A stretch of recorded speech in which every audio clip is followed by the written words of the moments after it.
Autogenic training, very complicated.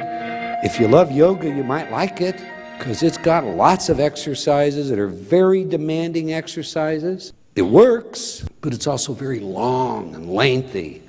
And like so much of all these things, they generally require a coach, a facilitator, a practitioner. So utilizing them to make some uncovering, to break through some invisible barrier, good idea. But even when you do utilize them, you'll talk to any one of these people that use them, and they'll tell you what I'm going to tell you today. Getting into the unconscious is not simple. Augmenting some way of changing that dialogue inside your head is desirable. Breaking through those self-imposed limitations is a necessity. And the responsibility to do that is you, not the facilitator, but you. In America, where it's used with physicians, healthcare practitioners, it's considered to be a take-home modality. You see your psychotherapist, you go home, and you have a little bit of therapy. So it isn't that these things aren't good or that they don't work, it's that for most of them, they take time that we're not inclined to invest in improving ourselves.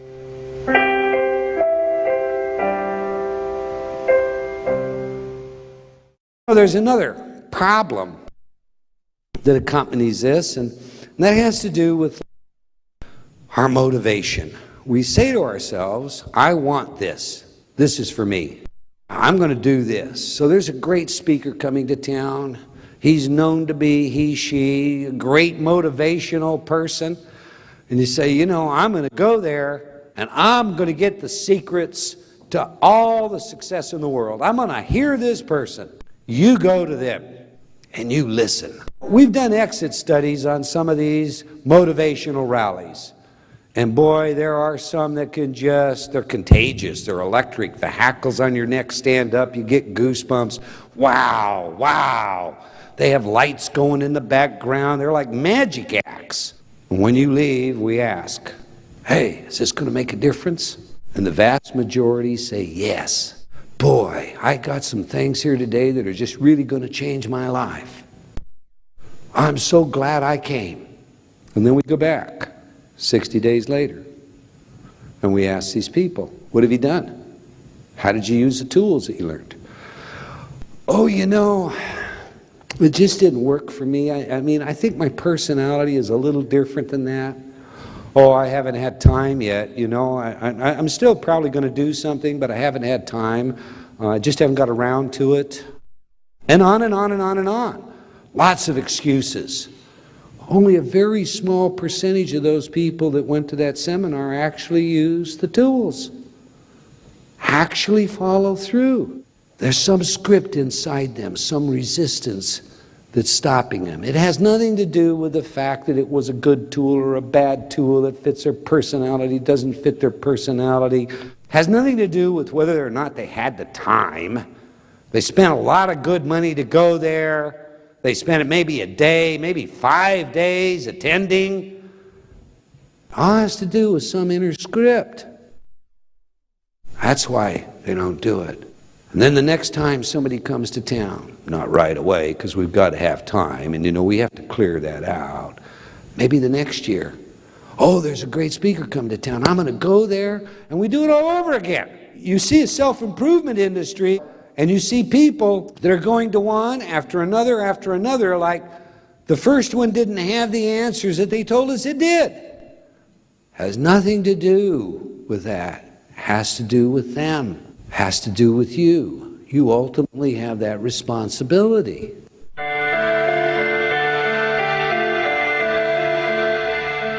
There's first denial. Everybody knows what denial is. No, I didn't do that. Wasn't me. Only we get denial in the unconscious as well. We get denial that refuses to acknowledge certain behaviors, that even rationalizes those behaviors. We have fantasy formation. Fantasy formation is simply, boy, if I ever run into her again, I'm going to say, I don't know, I can't see enough to tell, you know? We fantasize not just about our behavior, but we fantasize about what we could have said, should have said, how we should have acted, could have acted, both in creating who we are and in creating defense mechanisms. It's their fault, not mine. We have introjection. That's common. We take too much blame. We put it all back on ourselves. I must not be any good. I just never have been able to do that. Well, I just made a mistake. In acute cases, this can literally paralyze the human condition in its potential. We have isolation. Well, that's withdrawal. We just pull away. We just disengage. Maybe we disengage like I'm never going to be on a stage. I'm not a singer. I can't hit a note. There's no way I'm going to ever sing again. But we isolate not just ourselves, but our behavior from ever engaging in some activities. And we also do that in defense mechanisms in how we perceive what we don't perceive. And I'll show you that visually in a minute. We have projection. I remember an arrest one day. The guy has just committed a burglary. He's fleeing from the scene. County detective grabs him. They're in a big fight. And I happen to just be driving by. Bang, out of the car. We cuff this guy. He's standing up. He's going to sue me. He's going to sue the county. He didn't do anything. This is a false arrest. Da da da da da da da. We tip his coat upside down, and it's got the contents of the house in it. What we have in projection is you're guilty, not me. And we see that very, very often in personal relationships. There's some behavior that's not working, and you accuse the other one of the behavior that you're doing yourself. That's projection. We have regression. True regression, we literally go back to an infantile age. I once worked with a young man by the name of Vic, whose father had access to every hospital in the world. And his son had been cross-diagnosed with multiple sclerosis and polio. But the bottom line, he was in a degenerative condition, in a wheelchair, and given a very short life expectancy. Boy was 14 years old. Vic flew into my offices. Is there anything we can do? We went through his profile at great extent.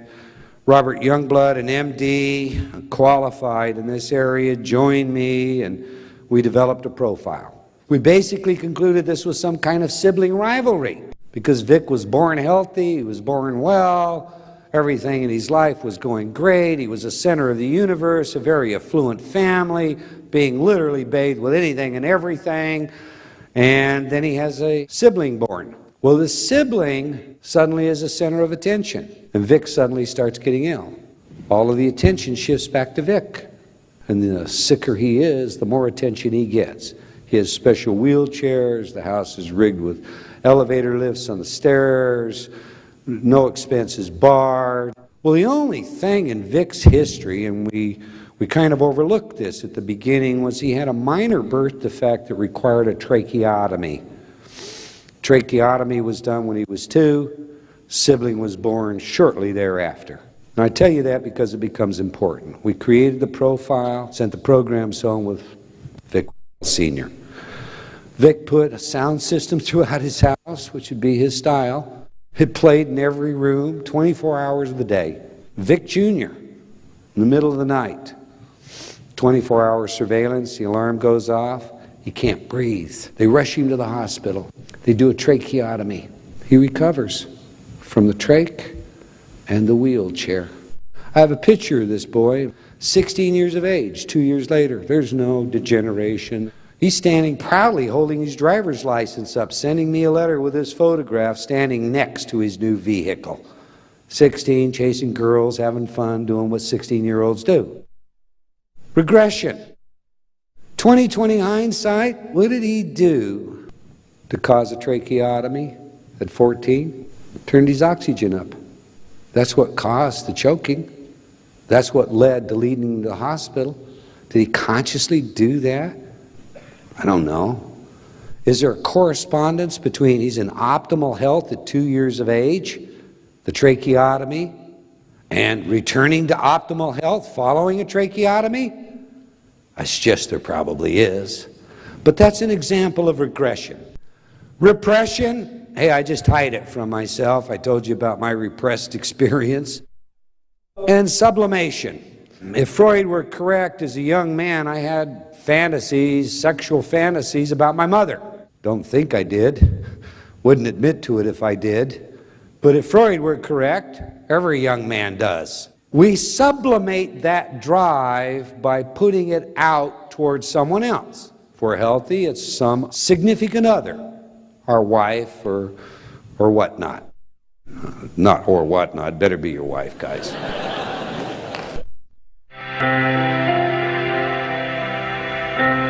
When we look then at quick overviews of models, there are three that fit in the area that we're discussing today, of the unconscious and uncovering and motivating and re-scripting. The first one is the magical mind of Carl Jung. Now, I have great respect for Jung. Great psychologist. He's the man that essentially told us there was a collective unconscious. And that collective unconscious was ever present. And we tapped into it. And that might explain such things as serendipity and synchronicity. Why there are 20 scientists, 20 different parts of the world, working on the same project, making the same breakthrough at the same time without any communication. Well documented. But Jung and the interpreters of Jung have made this kind of a magical unconscious. Hey, I don't know if it's magical or not, but I know I'm not going to go down that path and try and be a scientist. So I'm going to tell you we're not going to use any magical mind concepts. Dynamic unconscious, I've covered that. Parts of that are very controversial, I think rightly so. Part of it is not. I'm going to opt for who? William James. He coined the term stream of consciousness, and that's what we're going to talk about in our model today. What is a stream of consciousness? It's all that self-talk, all that chatter in my mind. Do I know it exists? Sure, I live with it every day. Do you know it exists? Sure, you live with it every day. We all experience that chatter. Does that chatter agree with everything I want? No. And that's the model we're going to use. We're going to look at cognitive engineering by changing the way we talk to ourselves. But before we do that, I want you to now condense this material into a model. Bill Gilroy, my friend who taught me it's okay to stand in front of all of you. You're not going to shoot me or throw darts at me, and I can double check and make sure my zipper's up. Designed this. If we look at our expectation again, reality is what we believe to be true. Is that right or wrong? Somebody tells you that this reality is not real, it's an illusion. Can you really believe that? I mean, I believe it academically, but I'm kind of the philosopher John Locke was. René Descartes argued, I doubt that I am, therefore I am. Well, if his appendix was ruptured, he wouldn't doubt that he existed. You know, when you're in pain, you don't doubt that you exist. If I doubt this exists and then I kick it as hard as I can, I won't doubt it for long. But in reality, quantum physicists tell us it doesn't exist. It's all waveform. Reality is what I believe to be true. What we believe to be true is therefore what we perceive. I don't know how many of you have seen the flick, it's called What the Bleep, but it's full of renowned scientists. A lot of conversation goes on in this. It shows us what I believe to be true is not necessarily what's true. Perhaps the Aztecs in Montezuma were indeed easily conquered by an inferior army because, as they say in What the Bleep, they had never seen ships of that kind, so they literally didn't see them. They thought it was gods with their golden helmets walking on water, just as they report. If we haven't ever seen it, is it possible for us to see it? What we believe to be true is what we perceive. What we perceive is what we look for, or what we expect, good, bad, or indifferent. What we look for is what we know. What we know is what we believe to be true. And what we believe to be true is reality. And we just go in that circularity. So in other words, If my expectation says something cannot exist, it cannot exist. It's that simple. And you won't prove otherwise. It just simply is outside of my realm of belief. I'll refuse to look at it some way or another. My reality will be made up without that. Is that reality? I don't think so.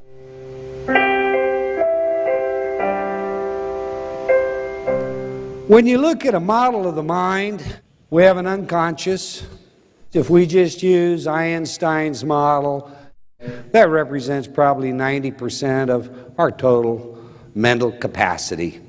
We do a lot of things with neuroscience today, and we trace all the activities of the brain. We can say, look, if you're an adult and you're trying to learn a second language, you're going to develop a new area that is adjacent to your language center to process that. It's going to be more difficult than if you're a child.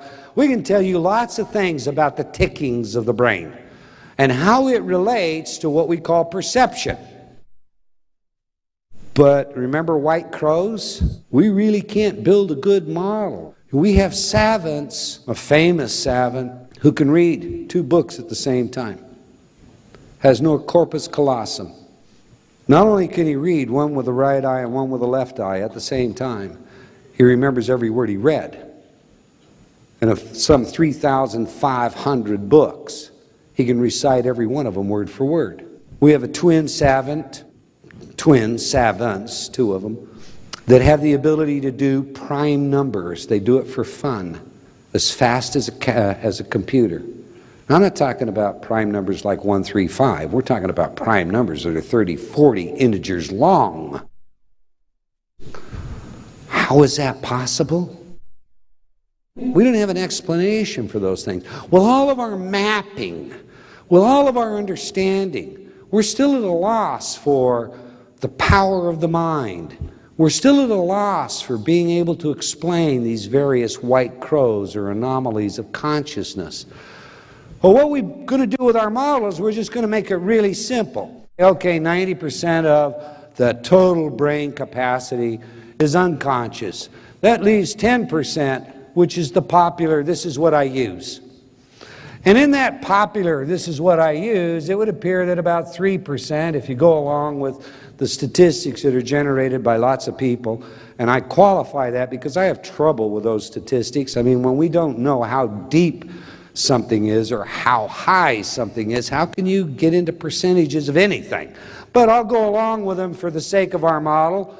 3% is our consciousness, what we're aware of right now. And 7% is what we call preconscious. Now, what's preconscious? Well, you know, I remember the lyrics to the song Vaya con Dios, but I don't always have them right there. If I start to think about it, let's see, how did that go? Then I remember it. Our preconscious holds a lot of information that is accessible to us, but that we don't run around every minute of the day holding in consciousness. Our preconscious also communicates somehow with our unconscious and somatic information processing. What's somatic information processing? It's what's going on in my body right now, your body right now, and every day and every minute that we're alive. And I'm typically not aware of it. But if suddenly my heartbeat goes boom, boom, boom, boom, boom, I become aware. That's the somatic information. Somehow the unconscious can communicate that, get our attention through the preconscious, and it comes into consciousness. All right, so in this model, most of who we are and what we know, we just simply don't understand. It's hidden, if you will, in the subliminal part of the mind.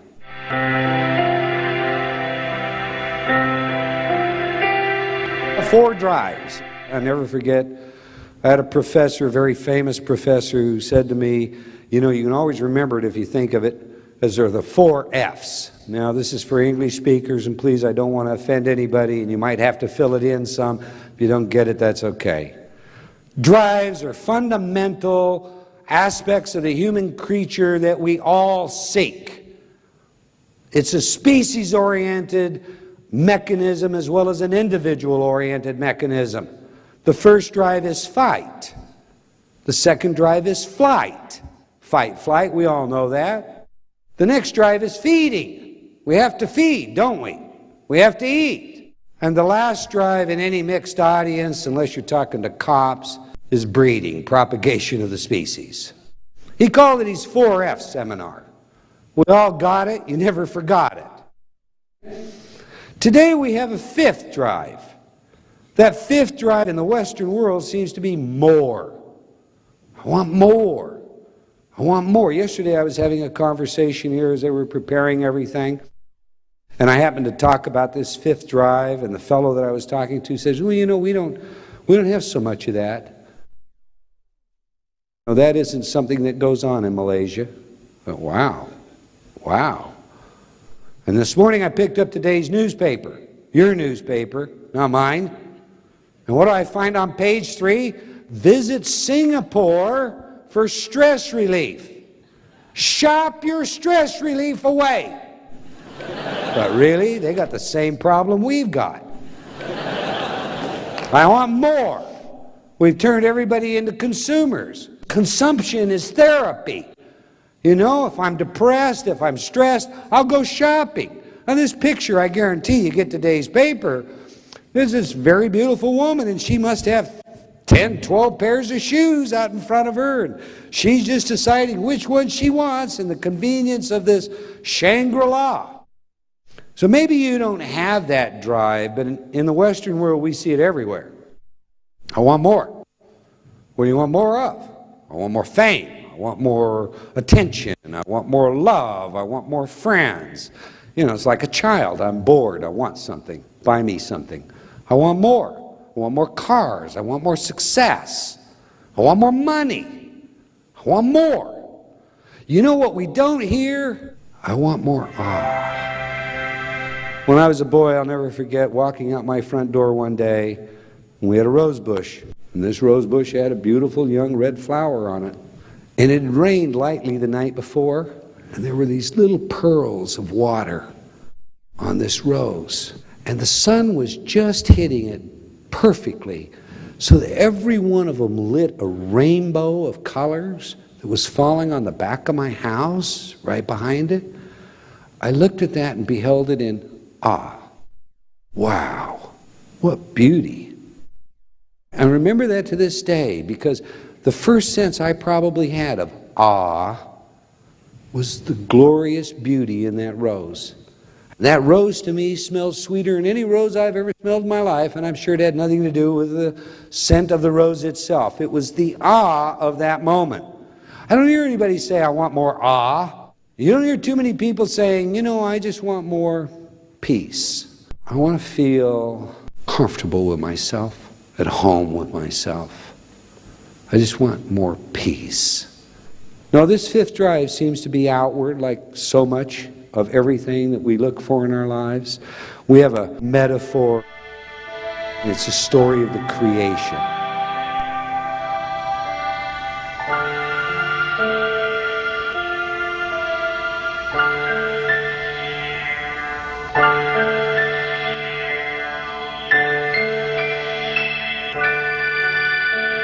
We have all these archangels, and their job is to hide God. Now, I'm going to use God today this way. G for grand, O, organizing, D, designer. We all have lots of words for the grand organizing designer. Culture to culture, religion to religion, there are different words. So I'm not talking about any one, I'm talking about one. The grand organizing designer has commissioned the archangels to hide himself from man. And they get together and they say, okay, well, we probably ought to hide him at the bottom of the sea. No. Man's cunning, he'll get to the bottom of the sea. Well, let's hide him in deep space. No. He'll sooner or later get to deep space. And they come up with 2 or 3 other ideas, and finally, one says, I know, let's hide him inside man. He'll never look. And that's a pretty powerful metaphor if you think about it for a moment, just as a metaphor. What is awe? It's a sense that there's something greater than myself. And does that have any power over me and my behavior and my life and my health? Absolutely. Study after study after study shows the value of honor.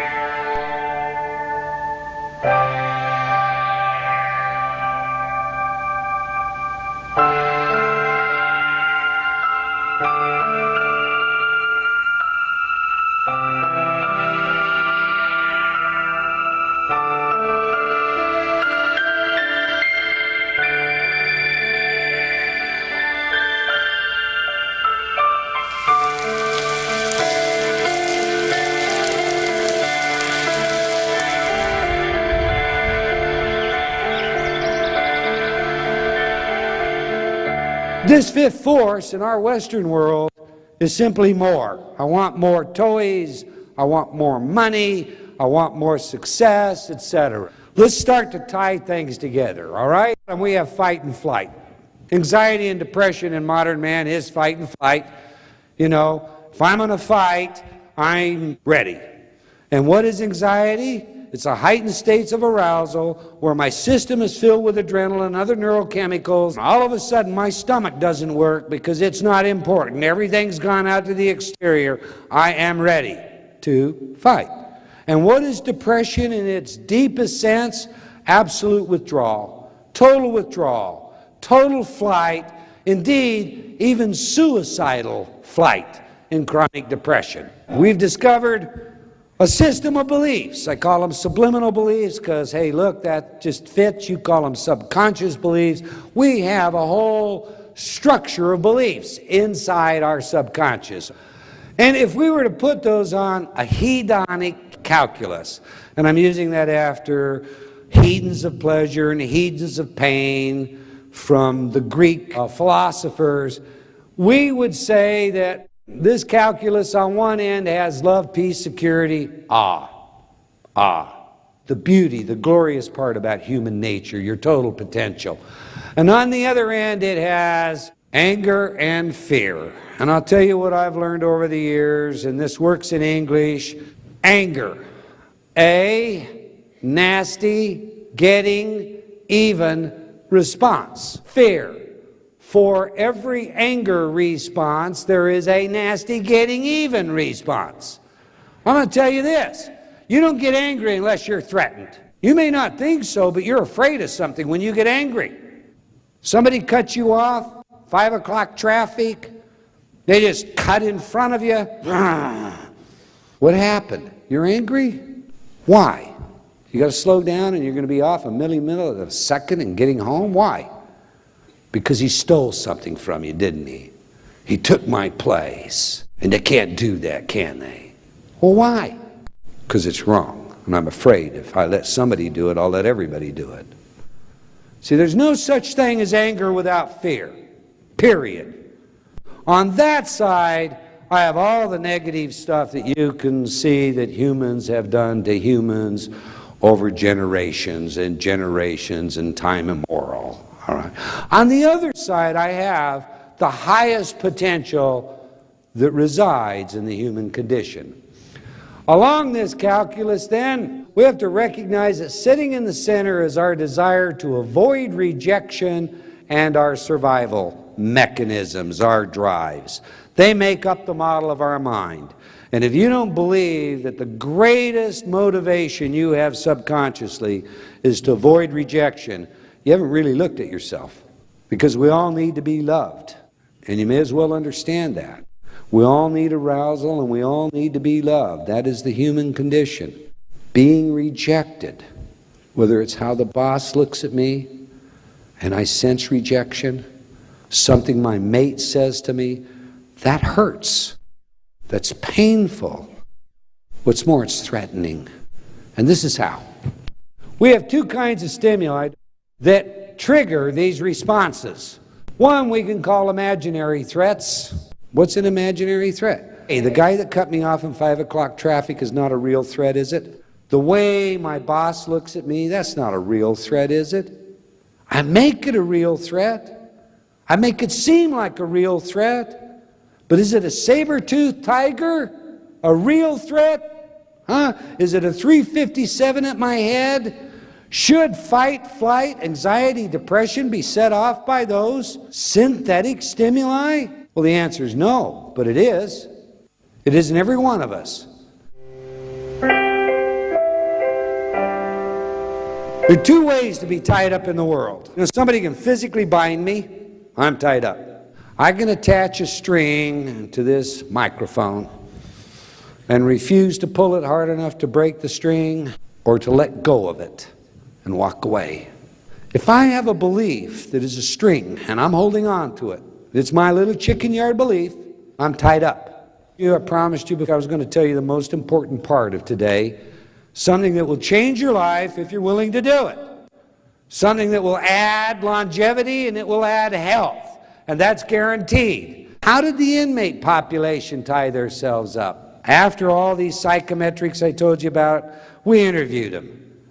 And you know what I heard from them over and over and over and over again? I mean, it can be summarized this way. Hey, my daddy was an alcoholic, my mommy was a prostitute, the neighbor boy hung heroin on me when I was 12 years old, but for the grace of God, there go you.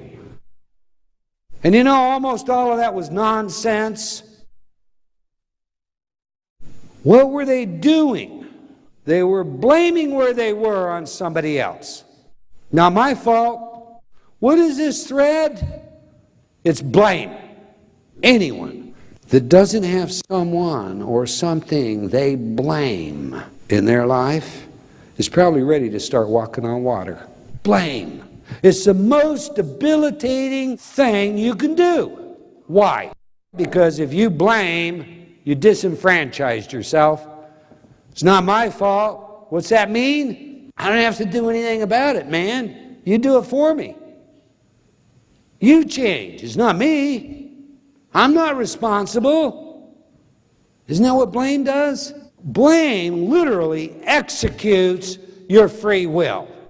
Krishnamurti, the great philosopher, J. Krishnamurti, passed away recently in Ohio. I guess recently, I'm getting old. 12 years ago, 15 years ago, said this: choice is an illusion that grows out of confusion. If I know clearly what to do, there is no choice. Now think of it this way. If I have choices, any of them that I might make, but I have excluded myself from making them by just simply saying it's not my fault, it's yours, what value is free will? What value is choice? Blame is the most important thing for you to just eradicate from your life. Blame comes in aggregates. Shame, guilt, they all tie us up in one way or another. And it's not that shame is necessarily bad, because maybe there are things that are shameful that each of us have done. But we have to learn to let go of that, not bring it along with us. We have to learn to forgive. You remember our inmate population? If I'm going to interrupt their recidivity, what have I got to do? I got to stop them from displacing responsibility. They have to begin to take responsibility themselves. Make the choices themselves. How can I do that? 3 magic messages that we have tested in so many domains, ranging from like attention deficit hyperactive disorder to dart throwing, athletic performance. I forgive myself. I forgive all others. I am forgiven. When I went to the Department of Corrections, the people involved had said, you know, hey, this is what we want to put on this program. Man, are you kidding? I forgive? Suddenly it was, oh, I don't know. They were suspicious. And isn't that grace? Isn't that religious? Isn't that spiritual? Can we do something more psychological? There's nothing more psychological that you can do. 20 years ago, this may have been pioneering. It's not pioneering today. You can't pick up a journal anywhere that doesn't have an article on the power of forgiveness. Those 3 messages literally liberate you. Well, if they liberate me, what does that afford me? And before we go on to this, I'm once again going to tell you a story. Choices. So imagine walking down the street in New York City. Those of you who visited New York, the Big Apple, and the high-rise condos, boy, these are $1.5 million, $2 million condos before the real estate boom. And I'm walking along, kind of looking, skyline, and from a third-store balcony, flower pot falls. Bam! Hits me in the head. Falls to the ground, pot breaks, flower falls out. I have some choices. I bet you can all think of this one. You sue this guy. He's got a lot of bucks. Look at the place he lives in. I'll claim, concussion. Get my digital little portfolio out and call my attorney right now. Do that.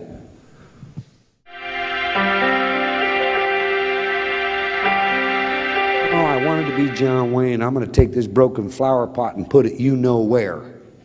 But I get to the door, and I see this guy as a linebacker for the Chicago Bears. Excuse me?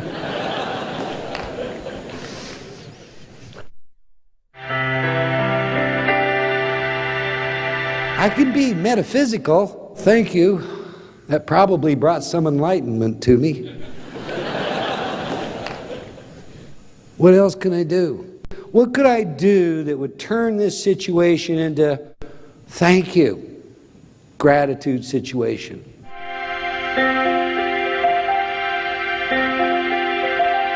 Oh, what if I were to take that flower, go over to the corner florist, have it repotted, take the pot back to the owner, it fell off your balcony, pot was broke, wanted to return it to you repotted. Of all the things I could have done, which one would have made me feel the best? You're right, last one. My body would have been filled with all those good, warm, fuzzy chemicals. I would have had a moment of awe. I had a great laugh looking at the expression on the person's face. That would have been my best, wouldn't it? How many of us would think of that? Choices. When we undo blame, guilt, shame, we have the ability to uncover a new self. We suddenly have a whole new horizon, a whole new vista of choices. And those choices manifest our free will. The confusion, anger, fear disappears, goes away. Now to digress, we have that puzzle in place. Let's finish the technology puzzle. Remember, we're assembling puzzles. Turns out to be shadowing technology. I didn't think it was all that revolutionary. All my colleagues said, wow, nobody's ever done this, you ought to patent it. Well, I did. But I also give it away to therapists. I tell therapists how to do it, etc., because there's an advantage to working one-on-one with clients. And I'm going to tell you what we do. What is shadowing? It's not a buried message. What is a buried message? In the United States, if you advertise something, say something will do something, make certain claims, you better be able to support them. Because otherwise, we're going to have some government agency, they're going to come in and they're going to say, show me. And they're going to fine, shut you down, and do other things if you can't show them. Well, there was a company, remember these companies that made programs that I couldn't find anything on? They got in some trouble in Texas, the Attorney General's office in the state of Texas, and asked this company to put up or shut up, and they contacted me because I'm supposed to be this guru, and said, can you help us in this case? First thing I asked him was, well, how did you create your programs? Well, we'll have an audio engineer send you the details. Ah, finally, the secret recipe to Coca-Cola. And in come the details. The audio engineer certifies that he mixed the affirmations 40 dB beneath the primary carrier. Okay, we're not going to go into audio acoustics. I'm just going to explain it this way. 40 dB beneath waves or music. What is that? The theoretical limit to a ghetto blaster is 30 dB. Do you get that? it can only get out 30 dB. What's 40 dB? It's what's going on at the symphony concert that's taking place, where do you want it to be? Singapore right this minute? And how it's affecting us. Don't you hear it? Isn't it beautiful? That's what it is. It's invisible. It's not real. I mean, in order for a stimulus to be a stimulus, it must meet a certain threshold. And in an audio stimulus, it must trigger a neuron. If it's insufficient to do that, it simply doesn't exist. Understand that. When I started my research, designing these things, the first thing I took into consideration is something known as hemispheric laterality. That's the right brain and the left brain. We developed what we call the mirror imaging paradigm, and it basically works like this. First of all, our left hemisphere for us right-handers is typically the linear logical center of our brain. It processes language, it thinks mathematically, it is the logic center. Our right hemisphere, on the other hand, just about everybody gives subconscious activities to, but it is spatial, it is oriented artistically, it is so overgeneralized that I want to be careful here. Where I come from, if you see a left-hander, you might jump to the conclusion that they're going to be a musician. Not necessarily so. But the body is cross-wired. And if we're right-handed, that typically demonstrates that we're very left-brained. And things that are linear, we're going to favor and be predisposed to. If we're left-handed, that means we're right-brained. And that typically means music and art and things of that. But the brain is amazingly redundant. And in its redundancy, that is too much of a simplification.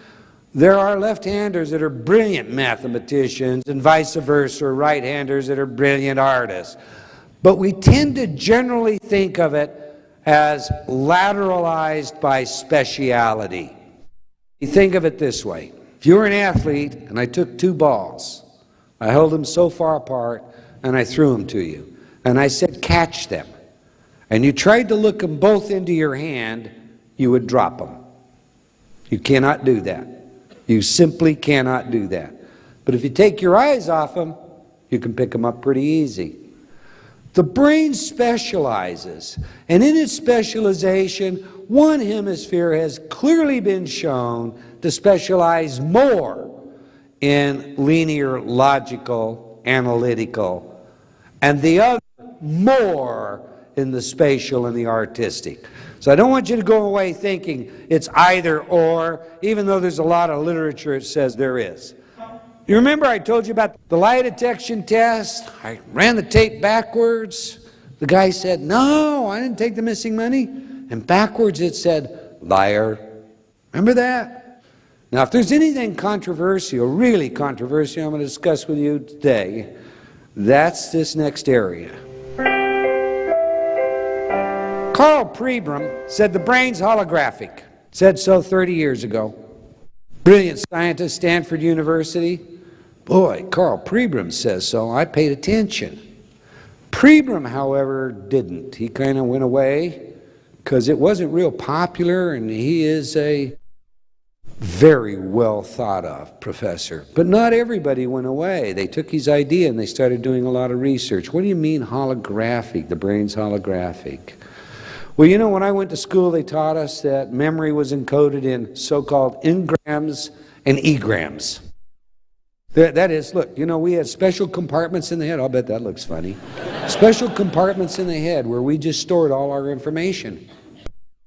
Utilizing rats, we anatomically have removed different parts of the brain from maze-bright rats, rats that run a maze very quickly, until there's no place left for memory to be. And they still run the maze. You say, well, how's that possible? If it's encoded here and we remove the section, how's that possible? The hippocampus is gone, hypothalamus is gone, neocortex is gone, the frontal lobe is gone. Oh, where is this memory? Well, according to Carl Pribram, it's holographically stored across the entire brain. And according to modern research, that pretty well stands as that's how the brain encodes information. You can take engrams and egrams and throw them away. That's a fact. The brain mirrors information. This mirror processing information gives rise to the controversial subject I mentioned earlier. Do we learn language in reverse and then mirror it to the other hemisphere? You know, the universe is kind. At the time I'm working on this, young lady, dyslexic, doing what all young people do. Not all, but a vast majority. She's writing 5s and S's backwards. How many of you have seen that in your own children? Instead of this, it's this. Instead of this, it's this. It's very, very common. They typically outgrow it. It's not dyslexia in a clinical sense. Well, what are they doing? What's going on that causes this backwards writing? Well, I theorized that Pribram was right, and the brain must be mirroring information. If it mirrors information, it would be creating a holograph, interfering patterns. Those interfering light patterns would cause the pig to appear to be on top. They're two mirrors. They're refracting light. The refraction of that light takes this little tiny pig that's down in the middle and stands it up. It's no longer in there. It's right here, right on the top. But it really isn't. It's a holograph. That's where the memory is going. But then if that's the instance, does that explain masking, shadow tasking? That was my next question. You see, if Pribram was right, that could be the mechanism behind this kind of tasking. The picture. You see what he's doing up there? What's in his left hemisphere is in his right visual field. What's in his right hemisphere is in his left visual field. He is mirroring that information. When we do shadow listening tasks, the top one illustrates a well-known study that's been replicated many, many times, where we essentially take two stories, we tell one story to this ear, we tell another story to this ear, and the brain makes up one story. It just doesn't hear all the words. It makes up one story. The volume is exactly the same. We send random numbers, say, to the right ear. To the left ear, we might tell a story like, I was walking down the street one day. Then we shift and we start telling random numbers, 17, 22, 19. And in this ear, landed on my shoulder and gave me a kiss. And then we ask you, what did you hear? I was walking down the street one day when a bird landed on my shoulder and gave me a kiss. I never heard the numbers. This is called shadow tasking. If the mind is mirroring information, and if the hemispheres are specialized, does that explain why I make one story, or I don't hear the numbers, I only put one story together? To me, the answer is yes. A lot of the literature is in total agreement. A friend of mine says, Eldon, one day you're going to win the Nobel Prize. A dozen others say, Eldon, I think you're over the deep end. We'll get to the proof. Remember, I'm the pragmatist. Does it work? If I'm right, then we have two hemispheres mirroring. You see the word up there, cat? Our dominant left brain has to learn to turn that word into the forward cat, or the S into the forward S, the 5 into the forward 5. We would process information that way. Our visual center, our spatial center, two different images. I'm processing a word. The word may be beautiful, but I'm also processing the picture, beautiful. One of my favorite little sayings to impress you with beautiful, whenever you see a beautiful woman, and for women maybe this is a handsome man, you know there's a God. But there is a visual image attached to every word that we have. If I tell you there is a griffin, and a griffin is part eagle and part lion. Head of a lion, body, wings of an eagle. You have a